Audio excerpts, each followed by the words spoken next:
Hello बच्चों, आपका अपने YouTube channel Parth Keshav science में स्वागत है। आइए आज हम दो वेक्टरों का अदिश तथा सदिश गुणनफल ज्ञात करना सीखेंगे कि कैसे अदिश गुणनफल और सदिश गुणनफल ज्ञात किया जाता है। देखिए, हमारे पास एक क्वेश्चन है, ए वेक्टर बराबर 2i cap plus 4j cap minus 3k cap तथा बी वेक्टर बराबर i cap minus 2j cap plus 2k cap का अदिश तथा सदिश गुणनफल ज्ञात कीजिए। हमारे पास दो वेक्टर दिया गया है, ए वेक्टर और बी वेक्टर। इसका हम अदिश तथा सदिश गुणनफल ज्ञात करेंगे। अदिश गुणनफल को हम डॉट प्रोडक्ट यानी कि एक बिंदी से रिप्रेजेंट करते हैं या प्रदर्शित करते हैं, और सदिश गुणनफल को क्रॉस गुणनफल से प्रतीक से प्रदर्शित करते हैं। अगर हमको अदिश गुणनफल ज्ञात करना है, अदिश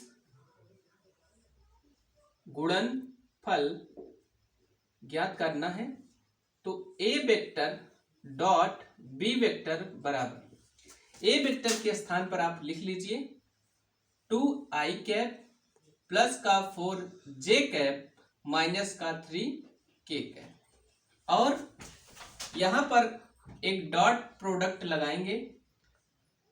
अब बी वेक्टर के स्थान पर i cap minus 2j cap plus का 2k कैप। ठीक है, यहां तक इसको हम कुछ किए नहीं, इसमें सिर्फ ए वेक्टर के स्थान पर और बी वेक्टर के स्थान पर उसको उतार दिया गया है, ए वेक्टर का मान और बी वेक्टर का, बीच में हम डॉट प्रोडक्ट लगा दिए। अब इसका गुणनफल ज्ञात करने के लिए i का i के साथ गुणन कर दीजिए, j का j के साथ गुणा कर दीजिए, i का i के साथ, j का j के साथ और k का k के साथ, क्योंकि i और j का गुणा 0 हो जाता है डॉट प्रोडक्ट में।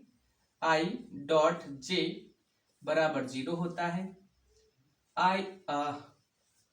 j डॉट k भी 0 हो जाता है और k डॉट i भी 0 होता है।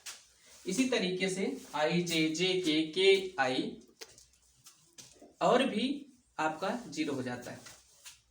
इसीलिए और तथा i cap dot i cap की value 1, j cap dot j cap की value 1, k dot k cap की वैल्यू 1 होता है। क्योंकि बाकी सब i और i का गुणा तो 1 हो जाएगा, j का गुणा 1 हो जाएगा और k का गुणा 1 हो जाएगा, लेकिन i j का गुणा 0 और k का गुणा 0 और k i का गुणा 0 हो जाए तो बाकी टर्म आपके 0 हो जाएंगे। ठीक है, यहां तक समझ में आपको।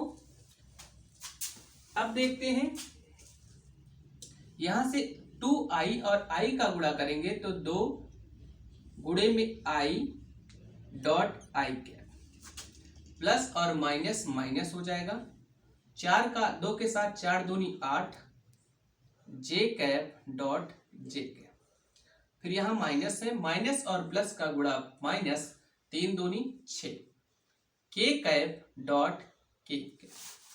चूंकि हमको पता है i डॉट i की वैल्यू 1, j डॉट j की वैल्यू 1, k डॉट k की वैल्यू 1, और बाकी जैसे 2i का 2j के साथ 2 दूनी 4, i j की वैल्यू 0 होता है, तो उस टर्म को लिखने की हमको आवश्यकता नहीं है।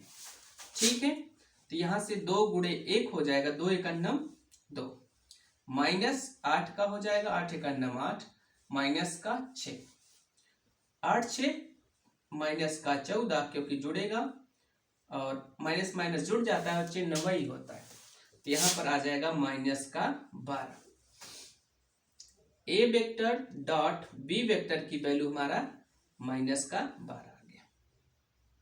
ठीक है, समझ में आया बच्चों। अब हम इसी प्रकार से सदिश गुणनफल ज्ञात करेंगे। तो सदिश गुणनफल ज्ञात करने के लिए सदिश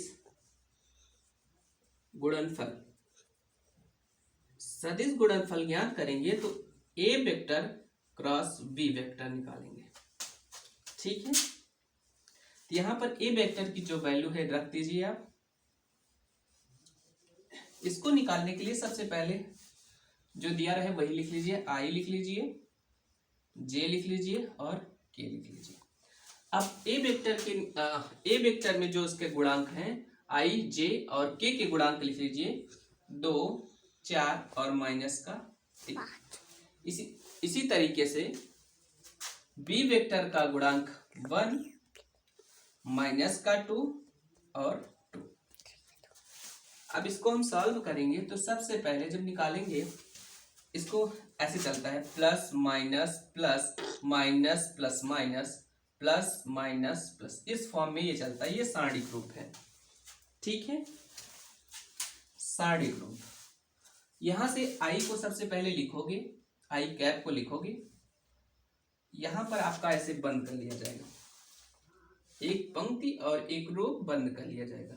तो 2 चौक 8, माइनस का होता है 2 तिहाई 6, माइनस माइनस प्लस हो जाएगा, बाकी 6 लिखा जाएगा। अब अगला माइनस होगा, यहाँ पे प्लस माइनस प्लस के रूप में प्लस हो गया, पहले लिखा नहीं जाता, माइनस आगे। अब जे वाले को बंद कर लीजिए ऐसे।